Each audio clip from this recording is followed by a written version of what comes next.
विधायक आदर्श क्रेडिट का पैसा सरकार आज भी लौटा सकती है, मैं वापस कहता हूं। नमस्कार, मैं हूं विनीत।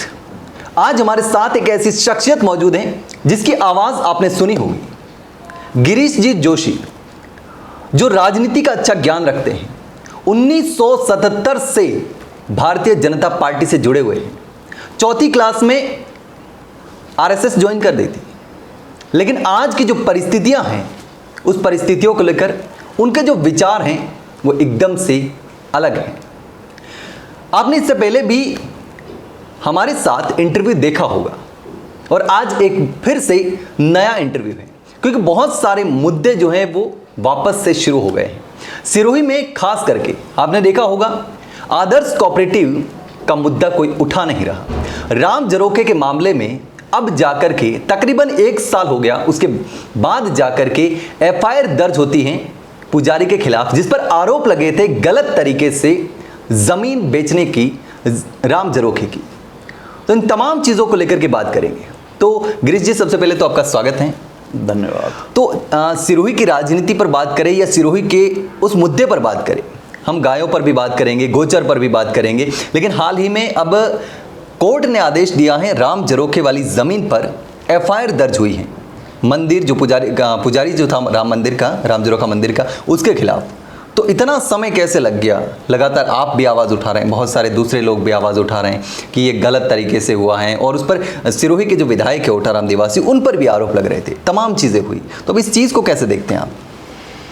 विनीत जी, ऐसा है, एकदम स्पष्ट सोच, सटीक विचार के साथ कठोर निर्णय करने की संज्ञा प्राप्त भारतीय जनता पार्टी थी।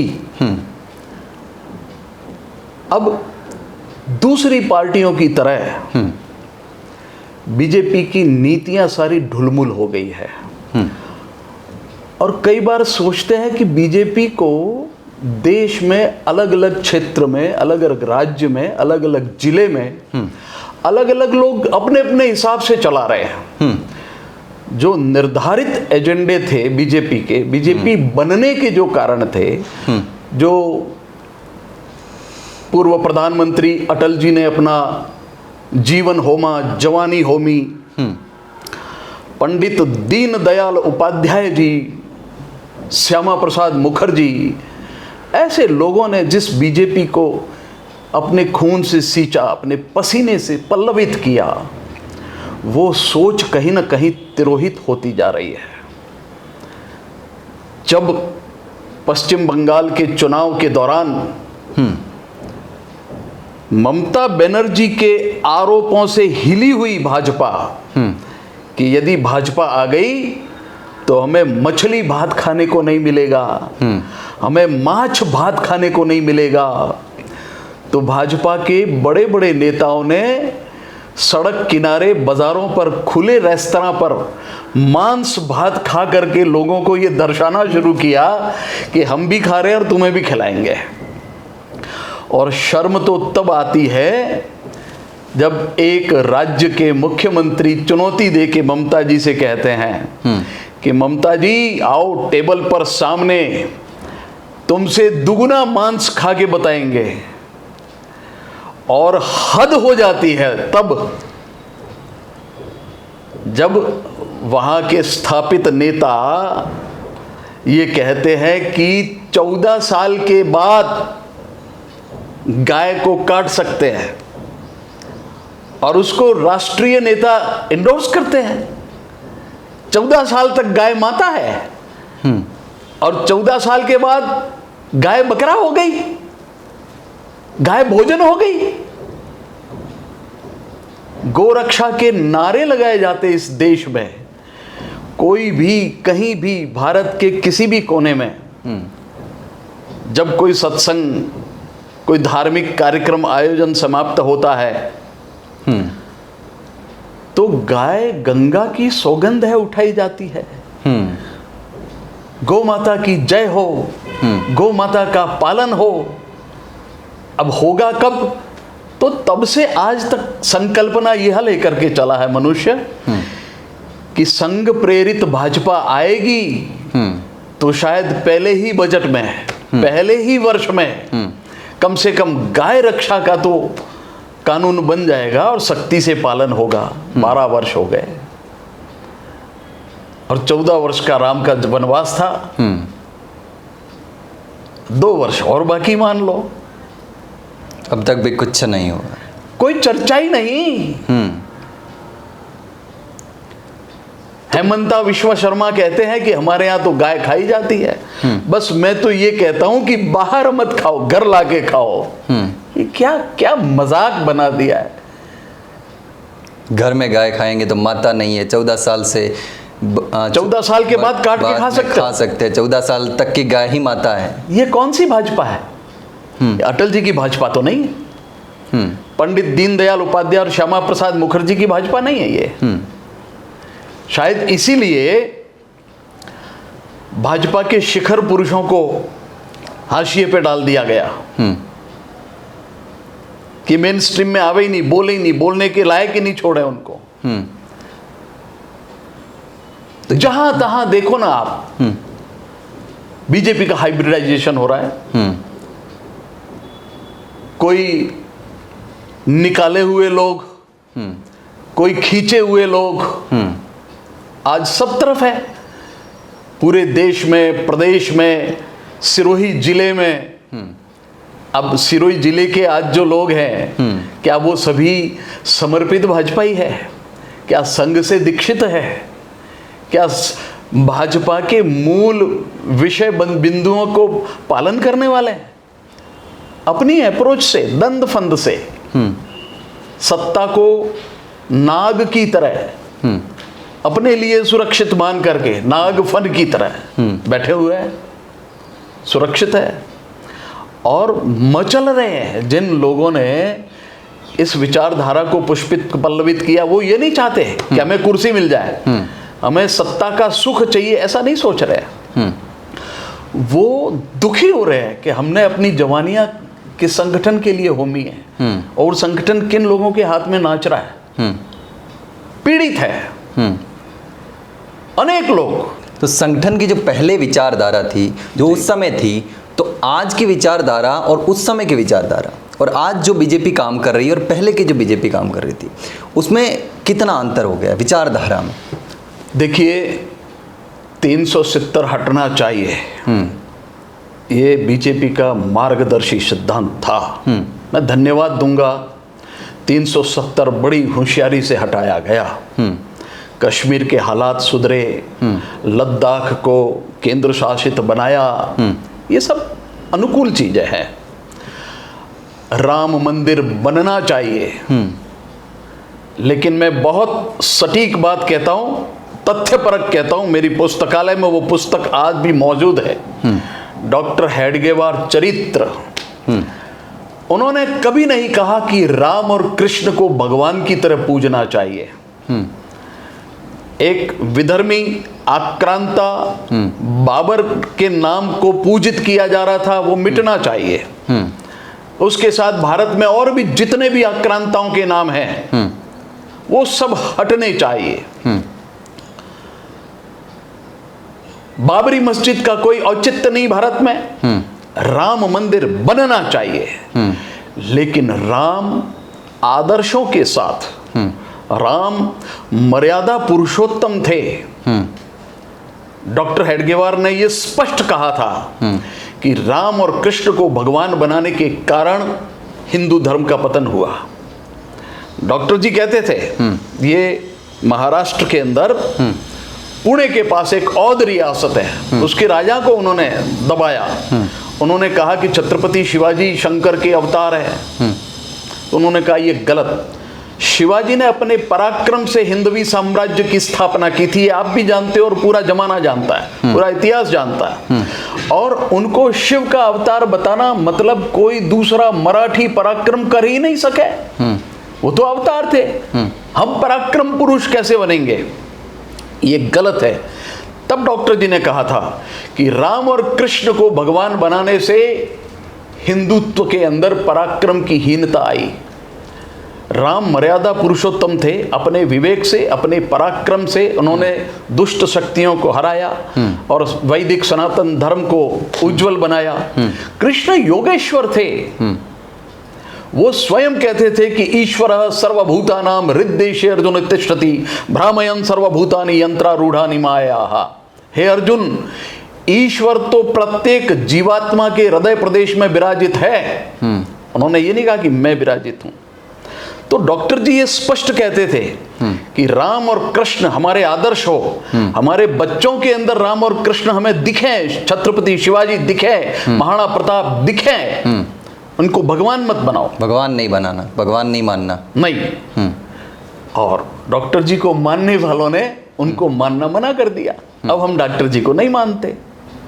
अच्छा, आप डॉक्टर जी को ही मानना छोड़ दिया। तभी तो भगवान बता रहे हैं। डॉक्टर जी ने तो भगवान मानने से मना किया था और इसी कारण चढ़ावे में चोरी होती है।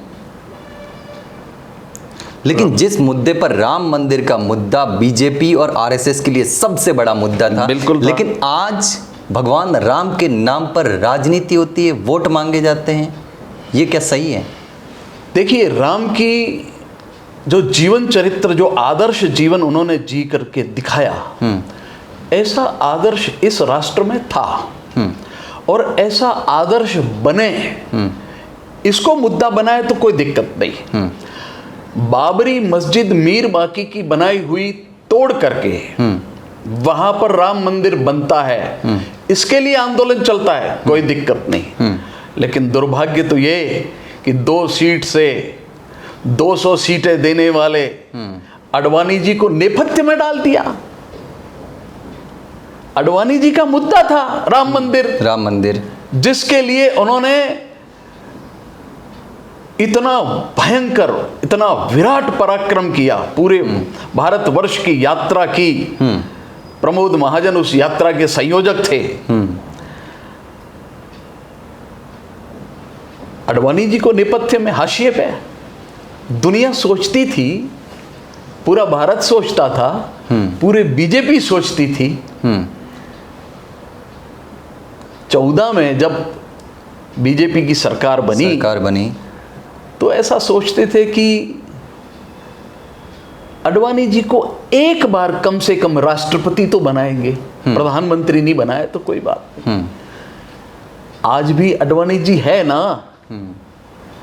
तो 2 टर्म, दूसरी टर्म चल रही है, बन सकते थे, लेकिन नहीं बने। क्यों? कि कहीं ऊल जलूल निर्णयों पर अपना आदेश प्रसारित न कर दे, इसलिए, इस डर से। मुरली मनोहर जी नेपथ्य में है, अडवाणी जी नेपथ्य में है, ऐसे और कई लोग हैं, संजय जोशी नेपथ्य में है, कई लोग हैं, किस किस के नाम बताएं। जो पार्टी को खड़ी करने वाले थे, हाँ, उन्हीं लोगों को साइडलाइन कर दिया, उन्हीं लोगों को हाशिए पर लाकर खड़ा कर दिया। चतुराई है। क्योंकि पूज्य केसी सुदर्शन साहब सरसंघ चालक थे। वो अटल जी और अडवाणी जी की नाक में नकेल डालते थे, मीडिया में आते थे, बोलते थे, हमारे खिलाफ कोई बोलने वाला नहीं होना चाहिए। तो इस चतुराई से उनको सबको हाशिए पे डाल दिया गया। तानाशाही वाली चीज नजर आ रही है। बिल्कुल वही है। अब ये दिल्ली का आंदोलन चल रहा है, मैं उसमें कम्युनिस्टों का, दूसरे देशद्रोही तत्वों का घुसना ठीक नहीं मानता। स्टूडेंट्स की जो कुछ जायज मांगे थी, उस पर वार्ता होनी चाहिए थी। सरकार को इतना अहंकार नहीं करना चाहिए था। सरकारों में अहंकार नहीं होना चाहिए। राजा प्रजा पालक होता है। आज लोकतंत्र के अंदर सरकार है वो राजा के रूप में, और राजा को विनम्र होना चाहिए। देखिए, चाणक्य ने एक संक्षिप्त सूक्ति का आविष्कार किया। चाणक्य पूछते हैं कि सुखस्य मूलम किम। मनुष्य मात्र सुख चाहता है ना, आप भी सुख चाहते हो, हाँ, मैं भी सुख चाहता हूँ, बिल्कुल, सब सुख चाहते हैं। हाँ। तो चाणक्य खुद प्रश्न करते हैं, सुखस्य मूलम किम, और खुद ही उत्तर देते हैं, हाँ, सुखस्य मूलम धर्मम। धर्म सुख का मूल है, फिर खुद प्रश्न पूछते हैं कि धर्मस्य मूलम किम, तो स्वयं उत्तर देते हैं कि धर्मस्य मूलम धनम, धन से धर्म कार्य किए जाते हैं। आप गाय को रोटी देते हो, गरीब को पैसा देते हो, अनाज देते हो, तो उसके लिए पैसा चाहिए ना। तो धर्मस्य मूलम धनम। फिर आगे पूछते हैं कि धनस्य मूलम किम, तो खुद उत्तर देते हैं कि धन का मूल राज्य है।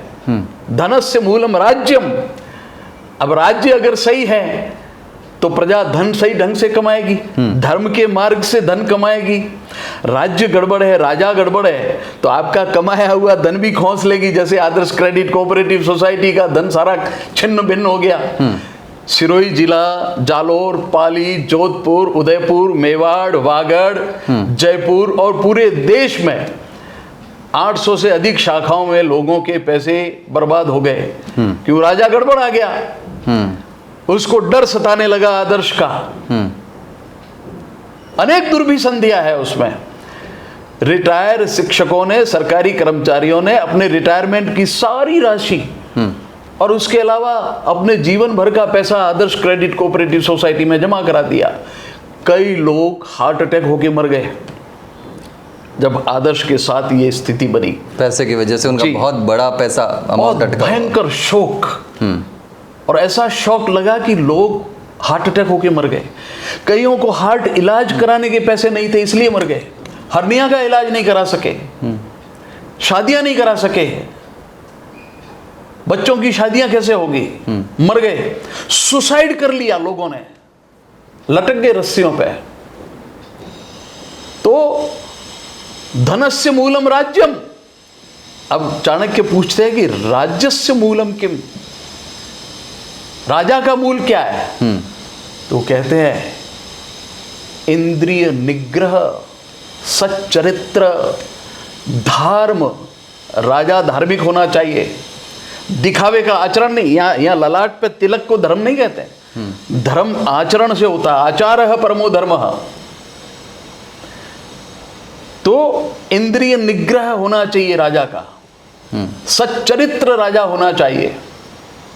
अब आज तो राजा सड़कों पर मांस खा रहे हैं, सरेआम दारू की दुकानें खुली हुई हैं, गाय की हत्या को छूट दे रखी है।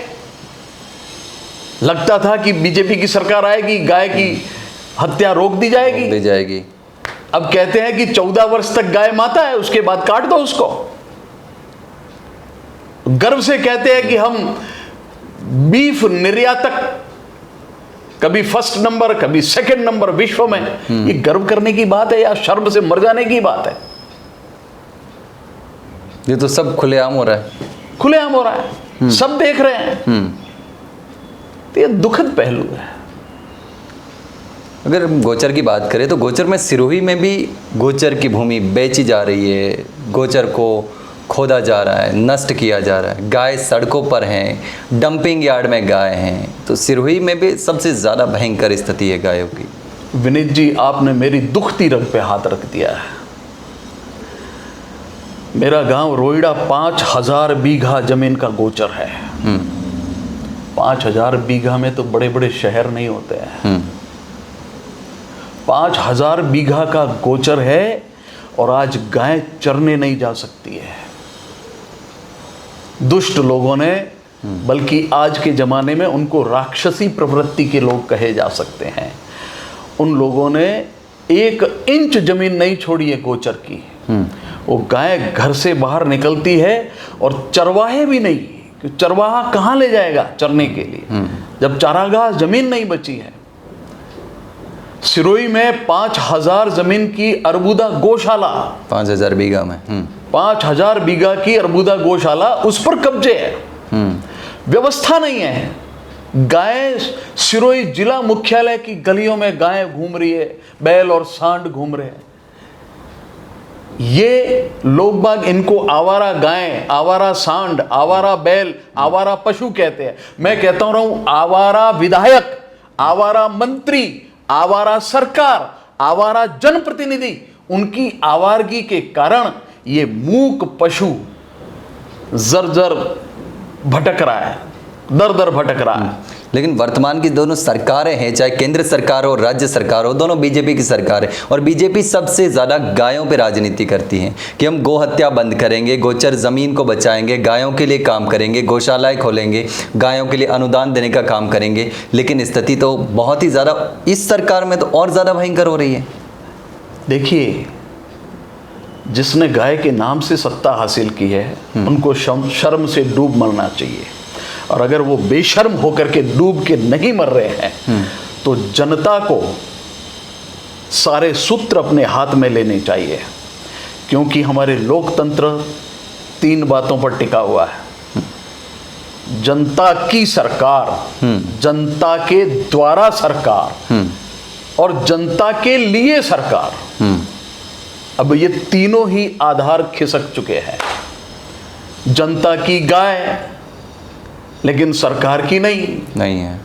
जनता का गोचर लेकिन सरकार का कोई लेना देना नहीं है। जनता के लिए गाय, गोचर, गौशाला, लेकिन सरकार ने मानना मना कर दिया। जिन्होंने कब्जे कर लिए हैं, भाई साहब, गोचर की जमीन भारतीय कानून के तहत किसी के नाम हो नहीं सकती। लेकिन वहाँ तो कॉम्प्लेक्स बन रहे हैं, बड़े बड़े बिल्डिंगें बन रही है, बेची जा रही है। तो ये क्या है? ये अराजकता है। ये राज नहीं है, ये अराज है, ये कुराज है। और बीजेपी का राज है, इसलिए ज्यादा पीड़ा होती है। इस देश को धर्मशाला करने वाली कई सरकारें आई, वो करती तो एक बार अपन मन मसोस के रह सकते थे। बीजेपी जो धर्म के ऊपर आधारित सरकार है, केवल उत्तर प्रदेश का बाबा सब लोगों को पसंद है, बाकी कहीं पर पूरे देश में कोई मुख्यमंत्री इस पे काम नहीं कर रहा। लेकिन उत्तर प्रदेश में योगी आदित्यनाथ सेंटर में बैठे लोगों को शायद पसंद नहीं है, क्योंकि उनको हटाने के लिए भी पूरी कोशिश कर ले कि योगी आदित्यनाथ को साइडलाइन किया जाए। बैनर पोस्टर से, बीजेपी के जो हैंडल्स बने हुए थे वहाँ से उनका नाम हटा दिया गया, उनका फ़ोटो हटा दिया गया। देखिए, बाबा के साथ ये पहली बार नहीं हो रहा है। पहले भी एक बार उनकी लिस्ट जो टिकट देना चाहते थे वो केंद्र में बैठे हुए लोगों ने मना कर दिया, उनको टिकट नहीं दी। तो बाबा ने अपनी टीम खड़ी कर दी, तो लेने के देने पड़ गए, क्योंकि बाबा मन से लगा हुआ है। वो षड्यंत्रकारी नहीं है। हो सकता है अतिवादी हो, और कई बार धर्म के लिए अतिवादी होना लाभदायक है, हानिकारक नहीं है। तो बाबा को सहज ढंग से नहीं हटा सकता है कोई भी। वो जनता के दिलों पे राज कर रहा है, जैसे अटल जी किया करते थे। बाबा को नहीं हटा सकेंगे। कोशिश पूरी कर रहे हैं, भले करें। प्रत्येक कोशिश सफल नहीं होती है। किसान कानून भी वापस लेने पड़े। अब राजस्थान में गायों की स्थिति देखें तो मरी हुई गायों के नाम पे करोड़ों रुपए आ रहे हैं। अभी हाल ही में एक मामला सामने आया था, सत्ताधारी पार्टी का विधायक गायों के नाम से न जाने कितने पैसे अनुदान फर्जीवाड़ा पूरा। तो उसी पार्टी के विधायक गायों के नाम पर इतना बड़ा फर्जीवाड़ा कर रहे हैं और उस पर एक्शन नहीं ली जाती है। उससे भी ज्यादा दुर्भाग्यपूर्ण है। दुर्भाग्य ये है, मैं कई बार कह चुका हूं ये बात, कि विधायक हो या सांसद हो, जैसे श्री कैलाश जी मेघवाल 5 वर्ष तक सिरोही जालोर के एमपी रहे, लेकिन एक दिन भी फील्ड में नहीं गए। बीजेपी ने उनको न तो कोई प्रश्न पूछा, न उनकी सांसदी से इस्तीफा लिया। आज ये कि ये स्थिति ये है कि सिरोही के विधायक, 2 विधायक है, 3 होते थे, दोनों विधायकों पे आरोप है। एक विधायक कहते हैं कि जनता मरे तो मरे, मेरे कार्यकर्ता पर आंच नहीं आनी चाहिए। ये जीतने वाली बात है या हराने वाली बात? जीता या किसने? जनता ने वोट दिया तभी तो विधायक बने। तो अगली बार क्या होगा? मरे तो फिर जनता मरे। आपके पास तो वीडियो है। तो वो जनता आपको मारेगी। फिर आपके सिरोही के विधायक महोदय, उनके कारनामों से तो मीडिया भरा पड़ा है। अब वो मंदिर के पुजारी नहीं है, वो विधायक है, पर कहते हैं मैं पुजारी हूं। राम झरोका का प्रकरण पूरा सिरोही जानता है, अब तो हाई कोर्ट ने दखल दे दी है। ये बदनामी एक व्यक्ति की है या संपूर्ण पार्टी की है, संपूर्ण सरकार की है, उस पार्टी के साथ जुड़े हुए कार्यकर्ताओं की है, उस पार्टी के साथ जुड़े हुए मतदाताओं की है। सबके लिए कलंक की बात है, सबके लिए दुर्भाग्य की बात है कि हमारा शिखर पुरुष इतना लालची, हमने जिसको मत दिया वो पैसों के पीछे सब कुछ करने को तैयार है। भाई आपको समाज सेवा करनी थी, राष्ट्र सेवा करनी थी तो अपने क्षेत्र में करते, वहां भी संभावनाएं थी। आप सीमोल्लंघन करके दूसरे प्रदेश में जाकर के वहां की सारी व्यवस्था को नष्ट भ्रष्ट किए जा रहे हो, ये कौन सा सदाचार है?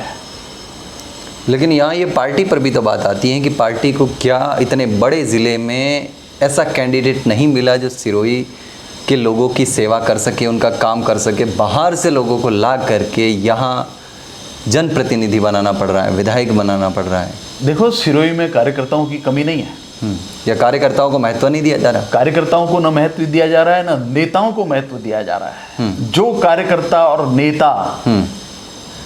नेता अर्थात जो पदाधिकारी है वो उस सियार की तरह चिपके हुए हैं कि एक ऊंट जंगल में जा रहा है और उसका होठ नीचे लटक रहा है और वो सियार सोचता है कि ये मांस का लोथड़ा है, ये कहीं तो गिरेगा और मुझे मिलेगा। पीछे पीछे कई किलोमीटर वो सियार जा रहा है, न तो होठ गिरता है न उसको मिलता है। अब इनको जातिवादी सोच है। संघ ने हिंदू एक माना है, सनातन एक माना है, किसी जाति को संघ ने नहीं महत्व दिया। ये गांधी जी जैसे व्यक्ति ने रिकॉग्नाइज किया। बाबा साहब अंबेडकर ने संघ के शिविरों में जाके देखा कि यहाँ जातिवाद नहीं है। आज के जमाने में वो जातिवाद पोषण कर रहे हैं।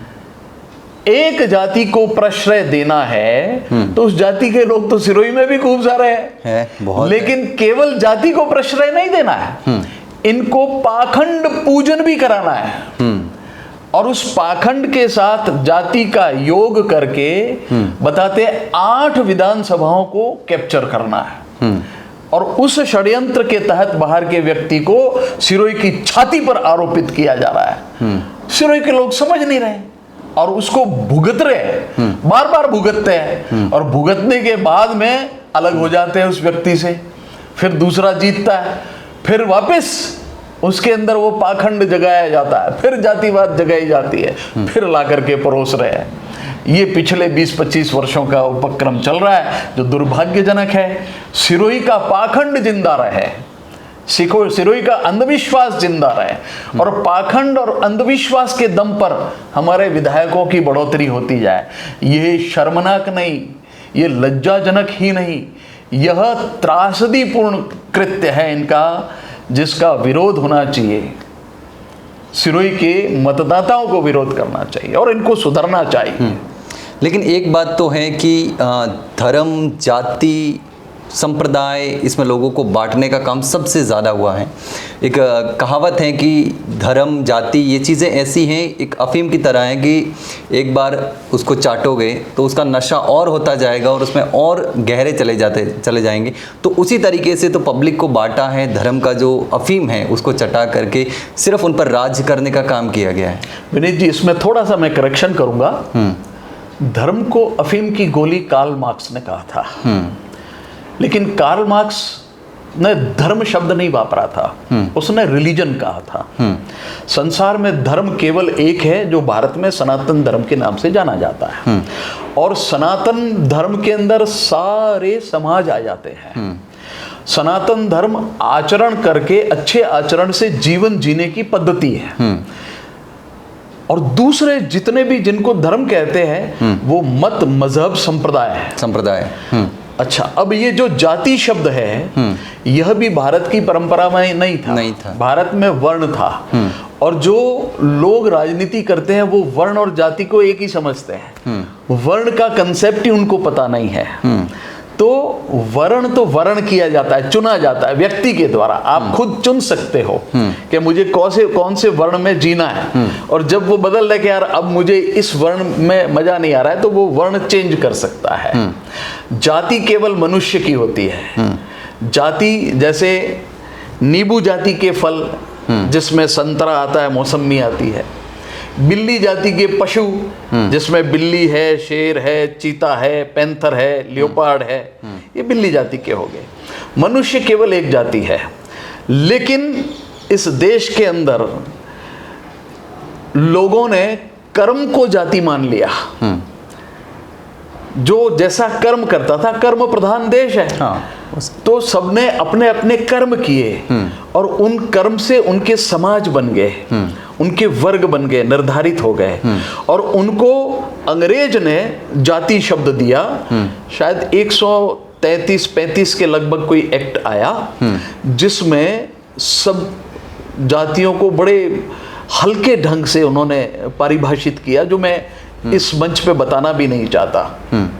अंग्रेज ने बहुत दुर्भाग्यपूर्ण काम किया। ये कास्ट शब्द भी वहीं से आया, पुर्तगीज नाम कास्ट का रहा, और उसका हमारे मूर्ख सत्ताधीशों ने उसका अर्थ कर दिया जाति। जबकि जो जातियां हम आज के जमाने में लौकिक ढंग से देख पा रहे हैं, संविधान जिनकी व्याख्या करता है, उसको भाषा विज्ञान जाति नहीं मानता है। जाति एक ही जाति में प्रसव होता है। एक जाति के गुण कर्म स्वभाव एक जैसे होते हैं। मनुष्य सबके गुण कर्म स्वभाव एक जैसे होते हैं। मनुष्य कहीं का भी हो, भारत का लड़का और अफ्रीका की लड़की हो तो प्रसव होता है, वंश वृद्धि होती है। तो जाति मनुष्य की होती है। लेकिन राजनीति ने अपना उल्लू सीधा करने के लिए अंग्रेज की बनाई हुई जाति प्रथा के ऊपर मोहर लगा दी। तू नाई जाति का है, तू कुमार जाति का है, तू ब्राह्मण जाति का है, तू क्षत्रिय जाति का। ये जातियां नहीं है। आज की राजनीति में सबसे ज्यादा इस्तेमाल जातियों का किया जा रहा है। ये दुष्ट राजनीतिक है। जातियों को बांटने का काम भी वर्तमान में सबसे ज्यादा किया जा रहा है। बहुत गलत तरीका है ये संपूर्ण सनातन धर्म को बर्बाद करने वाले लोग हैं। सनातन धर्म समझता नहीं है, लोग जानते नहीं, मानते नहीं। ये तो ताना बाना था सनातन धर्म का, हिंदू धर्म का। आपस में ऐसी गहराई से ये कर्म करने वाले सब लोग परिवार की तरह रहते थे। शादी ब्याह पर प्रत्येक कर्म वाला अटेंड होता था, और जिस प्रकार रिश्तेदार भाग लेते थे, समाज शास्त्र के अंदर जजमान व्यवस्था इसको कहकर के संबोधित किया गया है। जिस प्रकार आज केवल जजमान प्रथा, यजमान शुद्ध शब्द है। ब्राह्मण का यजमान जैसे होता है, वैसे नाई के यजमान, कुम्हार के यजमान, सुथार के यजमान, लुहार के यजमान, ये यजमान कितना उम्दा शब्द है। और उससे सामाजिकता के ताना बाना बहुत गहराई से जुड़ा था। इन दुष्ट पॉलिटिशियंस ने इस ताने बाने को तोड़ दिया, दुश्मन बना दिए, भाइयों को, रिश्तेदारों को दुश्मन बना दिए। तो आज की राजनीति मूर्खों की राजनीति है, जो न समाज शास्त्र जानते हैं, न साइकोलॉजी जानते हैं, न इतिहास जानते हैं, न धर्म जानते हैं। आज की राजनीति का आधार मसल्स पावर, जिसको गुंडागर्दी कह दो, धन पावर, जिनको धनपति कह दो, चमचागिरी का पावर, ये मूल 3 है। और गॉडफादर का पावर 4। पहले लोकतंत्र, विधायिका, कार्यपालिका, न्यायपालिका और पत्रकारिता 4 स्तंभ पे खड़ी थी। आज की राजनीति इन 4 स्तंभ पे खड़ी है। मसल्स पावर, गुंडा पालिका, आप नाम दे सकते हैं, चमचा पालिका, धन पालिका और गॉडफादर पालिका। ये 4 स्तंभ आज की राजनीति के हैं। बिल्कुल गिरीश जी, अब सिरोही का सबसे बड़ा मुद्दा है, उस पर बात करते हैं, क्योंकि अपन बहुत डीप चले गए। अब आदर्श कोऑपरेटिव सोसाइटी का मुद्दा सबसे जरूरी मुद्दा है जी। सिरोही की जनता रो रही है जी। 14,000 करोड़ के अप्रॉक्स बताया जा रहा है कि ये बड़ा घोटाला है, और इसमें तकरीबन 40-50% पैसा सिरोही की जनता का अटका हुआ है। सही कह रहे हैं आप। गरीब का पैसा, सही है। ठेले वाले का पैसा, दूध वाले का पैसा, किसान का पैसा, दुकान वाले का पैसा, नौकरी करने वाले का पैसा, और हर आदमी रो रहा है। सिरोही के जनप्रतिनिधि आवाज़ नहीं उठा रहे, न लोकसभा में न विधानसभा में, कोई नहीं बोल रहा। जनता रो रही है, इस पर क्या कहेंगे आप? विनीत जी, बहुत दुखती रग पे हाथ रखा है आपने। जनता रो भी रही है, पर जनता अपना पैसा प्राप्त करने के लिए उद्योग नहीं कर रही है, संगठित नहीं हो रही है, लड़ नहीं रही। अब शुरुआत में आपको बताता हूं।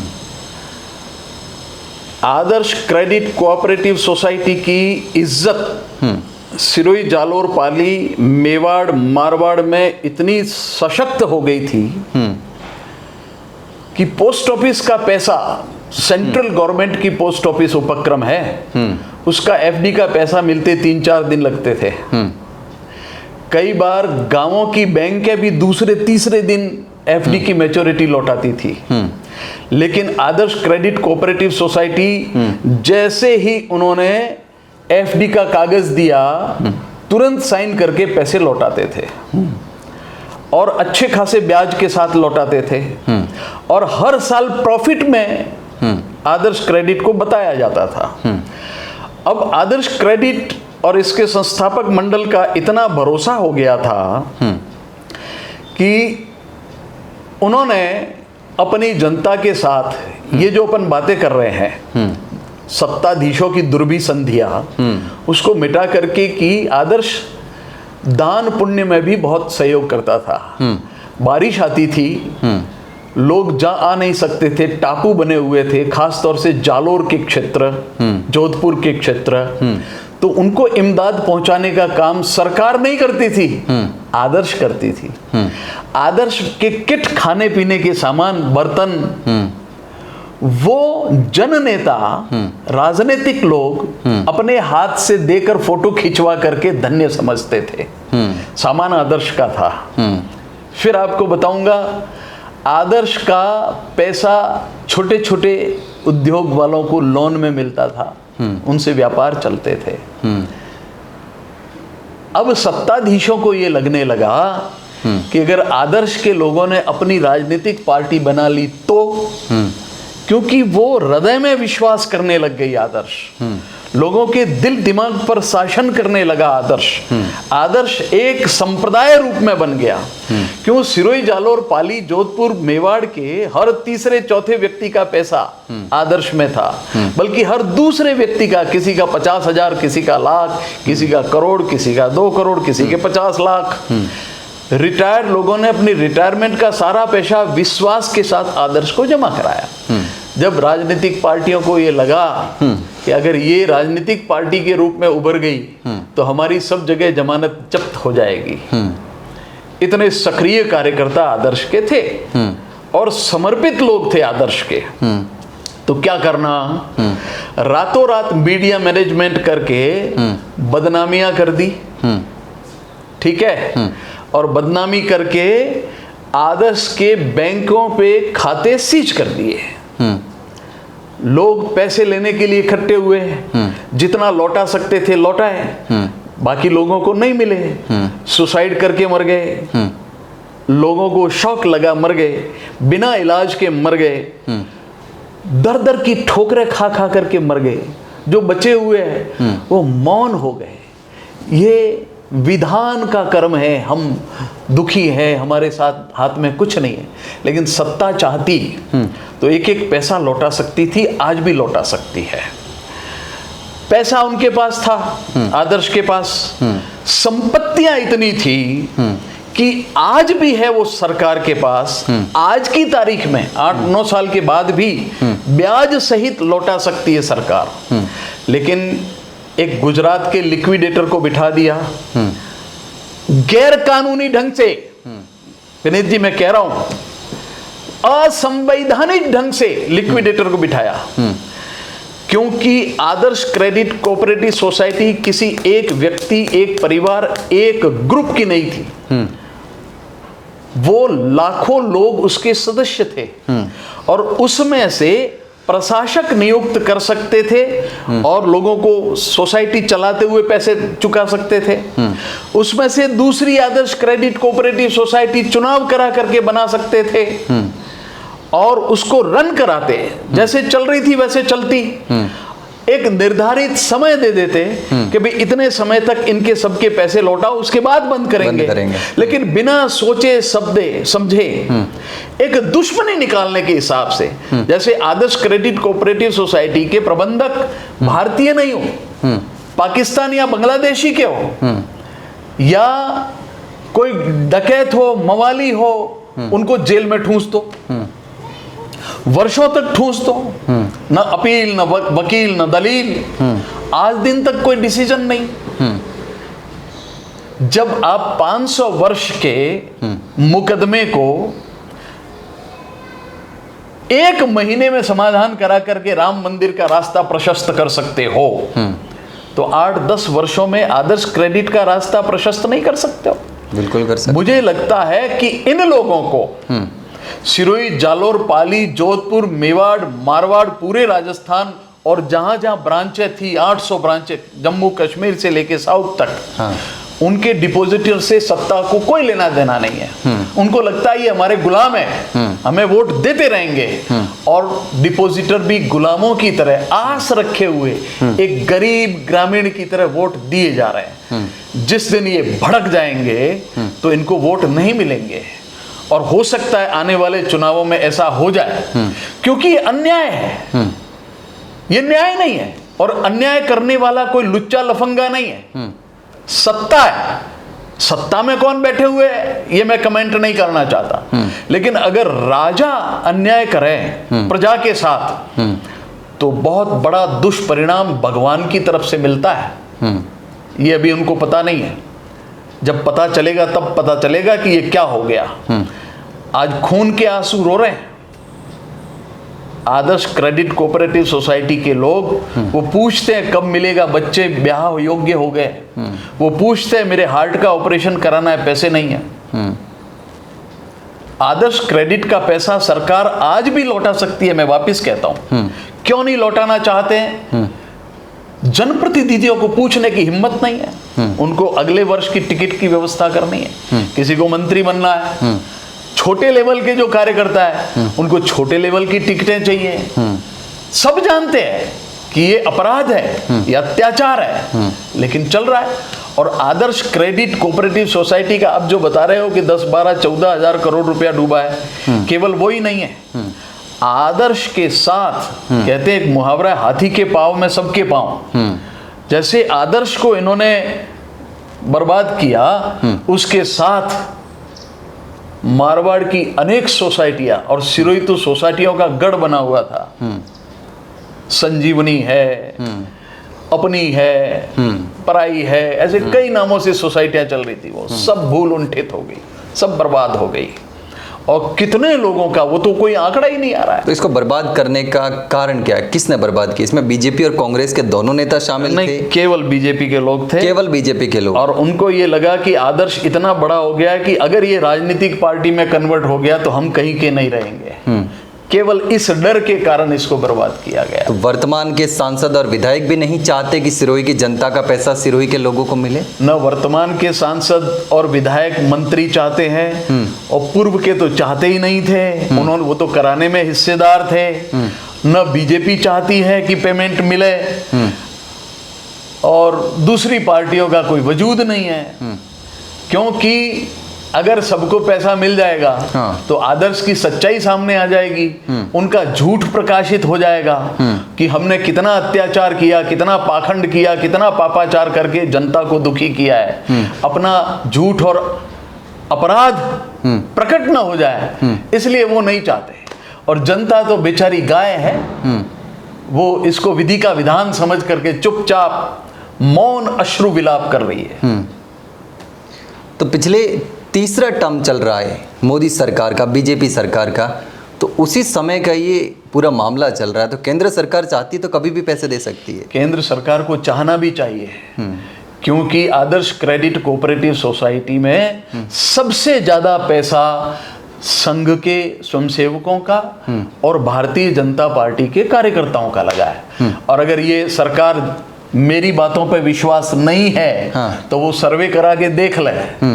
75% से ज्यादा, बल्कि 80% से ज्यादा बीजेपी के समर्थकों का पैसा है। बीजेपी के लोगों का? जी हाँ। आरएसएस के लोगों का है? जी हाँ। बीजेपी के कार्यकर्ताओं का? जी हाँ। बीजेपी सपोर्टर्स का, वोटर्स का? बिल्कुल। और बीजेपी ही के नेता ही नहीं चाहते कि इन लोगों को इनका पैसा मिले। सरकार भी आत्मघाती है और डिपॉजिटर भी आत्मघाती है। न वो विरोध करते हैं न वो समर्थन करते हैं। बड़ी विचित्र स्थिति है। पिछले इंटरव्यू मैंने आपको एक बात कही थी। बीजेपी के सारे कार्यकर्ता नाथूराम गोडसे के समर्थक हैं। सारे कार्यकर्ता जमीन के। और नेता सारे नाथूराम गोडसे के विरोधी है। वो गांधी के समर्थक है। तो ये दिखाने के लिए या विरोधाभास कैसे? सत्ता में बैठे लोगों को कुर्सी चाहिए, गांधी की अभ्यर्चना करनी है, विरोधियों के प्रश्नों से बचना है, इसलिए वो गांधी की पूजा करेंगे और गोडसे का विरोध नहीं करते। मुख बंद बोलेंगे। उसको मैं नपुंसकता कहता हूं। और सारे कार्यकर्ता नाथूराम गोडसे के समर्थक हैं। जड़ से, जमीन से जुड़े हुए प्रत्येक कार्यकर्ता गोडसे का समर्थक है और उसकी पूजा करते हैं। लेकिन इसमें एक बात यह भी आती है कि वर्तमान परिस्थितियों को देखते हैं, अगर सरकार से सवाल करो तुम देशद्रोही हो। सरकार ने जो वादे किए थे, चाहे प्रधानमंत्री जब मुख्यमंत्री रहे हो उस समय वादे किए थे, उन वादों को लेकर कोई बात कहो तुम देशद्रोही हो, तुम पाकिस्तान चले जाओ, तो आज तार्किकता खतरे में है। बिल्कुल है। जो कहता है देशद्रोही हो, पाकिस्तानी हो, तर्क करना गुनाह हो गया, सवाल करना गुनाह हो गया। वो अकल के दुश्मन है। वो बुद्धिहीन है, क्योंकि वो तर्क कर ही नहीं सकते हैं। अब भारतीय परंपरा में एक सूक्ति बताता हूं आपको। भारतीय परंपरा जानते ही नहीं, डॉक्टर हेडगेवार को ही नहीं जानते। मैंने जो आपको बातें कही राम जी के बारे में, कई लोग नहीं जानते हैं। तो भारतीय परंपरा में कहा है तर्को वही ऋषि। जब आपके पास कोई महान व्यक्तित्व मार्गदर्शन के लिए नहीं है कि हम किसको पूछें, तो शास्त्र कहता है कि तर्क ही ऋषि है, तर्क से पूछो। अब इनकी क्या है, प्रवृत्ति तो हो गई है सेमेटिक मजहबों वाली, जहां तर्क को कहते हैं अकल का दखल मजहब में नहीं होना चाहिए। जो मौलाना ने कह दिया, जो किताब ने कह दिया, वो मान लो। लेकिन सनातन में ये कहा है कि तर्को वही ऋषि। ऋषि सबसे ऊंचा नाम होता है। ऋषि का स्थान तर्क को दिया है। जब आदमी तर्क नहीं कर सकता है तो आपको कहता है पाकिस्तान चले जाओ, तुम देशद्रोही हो, तुम पाकिस्तानी हो, तुम बांग्लादेशी हो, तुम विदर्भी हो। जब मूर्ख व्यक्ति होता है तो इस प्रकार का प्रलाप करता है, समझदार नहीं करता है। बिल्कुल। तो आदर्श कोऑपरेटिव घोटाले को लेकर के, पैसा अटका हुआ उसको लेकर के जनता को क्या मैसेज देना चाहोगे? उनको क्या करना चाहिए? संगठित होने की ज़रूरत है, लड़ने की ज़रूरत है, अपने नेताओं को पकड़ने की ज़रूरत है। मैं आपको इतना ही कहूँगा विनीत जी, आसन्न चुनाव, लोकल बॉडी और पंचायती राज, सारे बीजेपी वाले, सारी पार्टियों वाले इकट्ठे होकर, और वो इकट्ठे नहीं हो तो कोई बात नहीं, जिसके 10 रुपए से पैसे आदर्श में जमा है, संजीवनी में जमा है, और जिस सोसाइटी को बंद होने से उसका पैसा डूब रहा है। अब ये धर्म के विरोध नहीं जा रहा हूं। आप समझते हो कि बीजेपी धार्मिक पार्टी है, बीजेपी इकलौती राष्ट्रवादी पार्टी है, उनके विरोध भी नहीं जाता हूं मैं। केंद्र में है नरेंद्र मोदी, आपके भगवान, प्रदेश में आपके भजनलाल जी के साथ भजन कीजिए। अब तो आरएसएस से जुड़े हुए हैं, चौथी क्लास से। हाँ, तो एक बार राजस्थान की बात कर रहा हूं मैं, पूरे देश की बात भी नहीं करता। राजस्थान सबसे घनीभूत डिपॉजिटर है आदर्श क्रेडिट और सोसाइटियों के। एक बार, वापिस कह रहा हूं, बार बार दबाव लगा के लोकल बॉडी और पंचायती राज में एक बार धक्का दे दो, पूरे देश में अकल आ जाएगी। और सारे सोसाइटी के पैसे अगले चुनाव से पहले आपको मिल जाएंगे, वापस आ जाएंगे। एक बार धक्का दे दे। न तो एक जिला परिषद की सीट बने, न एक पंचायत समिति की सीट बने, न एक ग्राम पंचायत की सीट बने, न एक वार्ड पंच की सीट बने, आदर्श के पैसे सारे मिल जाएंगे, क्योंकि इन्हीं लोगों की वजह से अटका हुआ है। बिल्कुल। और राजा कहीं का भी हो लोकतंत्र के अंदर, उसकी जान जो है वो मतदाता नाम के तोते में है। इस तोते की गर्दन मरोड़ दो, वोट इस बार मत दो। वोट नहीं देना मतलब गर्दन मरोड़ना। राजा को अकल आ जाएगी, सांस घुट जाएगा, रातों रात फैसला करके सब दुखियारों का दुख समापन हो जाएगा। और ये मुझे लगता है ये जो पंचायती राज चुनाव और लोकल बॉडीज के जो चुनाव आ रहे हैं, ये आदर्श क्रेडिट वालों के लिए ही आ रहे हैं। अगर वो पुरुषार्थ करते हैं, घर से बाहर निकलते हैं, अपने रिश्तेदारों, अपने दोस्तों, एक एक डिपॉजिटर से मिलते हैं, और इस बार अगर चमत्कार कर दे, एक ही मुद्दा, आदर्श का पैसा नहीं, वोट नहीं, सबको अकल आ जाए। एक हाथ पैसा, दूसरे हाथ वोट, सबको अकल आ जाएगी। जब किसानों का ऋण माफ कर सकते हैं, जब हजारों करोड़ रुपए के पैसे व्यापारियों के माफ कर सकते हैं। किसानों का कर्ज माफ नहीं हुआ, वादे बहुत हुए। नहीं, कई बार किया भी है, छोटा मोटा किया, लेकिन वादे ज्यादा होते हैं, किसान सबसे ज्यादा परेशान। इसीलिए किसानी तो घाटे का सौदा होता है, व्यापारी खेती नहीं करता। आय दोगुनी करने की बात की जा रही थी, 2022 तक कहाँ हुई? किसान तो सबसे ज्यादा परेशान, बेवकूफ बनाया है, किसान को बेवकूफ बनाया जाता है। वही तो। किसान क्या है? आदर्श क्रेडिट के डिपॉजिटरों की तरह किसान भी भोली जाता है, भोली कम्युनिटी है। किसान का भी पैसा होगा, सब किसानों का पैसा है। वही तो। बल्कि मैं कहूंगा 100% किसानों का पैसा आदर्श में, क्योंकि सबसे भोली जात किसान है। और दो पैसे मिलते हैं, खेती में तो इतनी आमदनी होती नहीं। तो कि चलो ब्याज अच्छा मिलेगा, हमारी गृहस्थी चलेगी, हमारे बच्चे सुखी होंगे। किसान ने 100% पैसा लगाया है। वही तो। ये मौका है आदर्श क्रेडिट वालों के लिए। बिल्कुल। तो ये हमारे साथ मौजूद थे गिरीश जी, कवि हैं, आरएसएस से जुड़े हुए हैं, चौथी क्लास से, 1977 से भारतीय जनता पार्टी से जुड़े हुए, बहुत पुराने कार्यकर्ता कह सकते हैं। पहले वाली बीजेपी देखी, आरएसएस देखी, वर्तमान की परिस्थितियां देख रहे हैं, और उनको लेकर उन्होंने खुलकर के अपनी राय रखी है। सिरोही का सबसे बड़ा मुद्दा आदर्श कोऑपरेटिव सोसाइटी का पैसा, आम जनता का पैसा जो फंसा हुआ है, उस पैसे को लेकर जनता परेशान है। इस मुद्दे को लेकर के पुरजोर तरीके से उन्होंने मुद्दा उठाया, बात कही, और आपके सामने वो तस्वीर ला करके रख दी जो आज तक शायद आपने ना तो देखी होगी और ना सुनी होगी।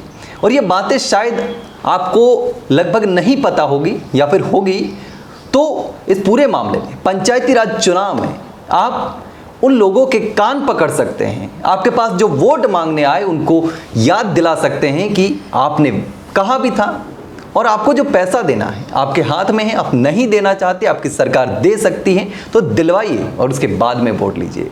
अब निर्णय आपके हाथ में है, ताकत आपके हाथ में है, क्योंकि वोट की ताकत सबसे बड़ी ताकत होती है। लोकतांत्रिक देश में सबसे बड़ी ताकत है वोट की ताकत, और आप मतदाता हैं, आप जो चाहे वो कर सकते हैं, आप सरकार बदल सकते हैं, आप सत्ता बदल सकते हैं, तो आप अपना ही पैसा वापस क्यों नहीं ले सकते? ले सकते हैं। तो अब ये जो इंटरव्यू लिया है उसको लेकर के आप क्या सोचते हैं, आपके क्या विचार हैं, कैसा लगा? गिरीश जी ने जो बातें रखी वो बातें आपको कैसे लगी, कमेंट में जरूर बताना, और इस वीडियो को उन लोगों तक शेयर कर देना जिसका पैसा आदर्श में अटका हुआ है। उस एक एक आदमी तक पहुंचा देना जिसको जरूरत है इस बात की जानकारी की कि आखिर हमारा पैसा किस वजह से अटका हुआ है। वो वजह इस वीडियो में बताई गई है। तो इस वीडियो को ज्यादा से ज्यादा शेयर करिए।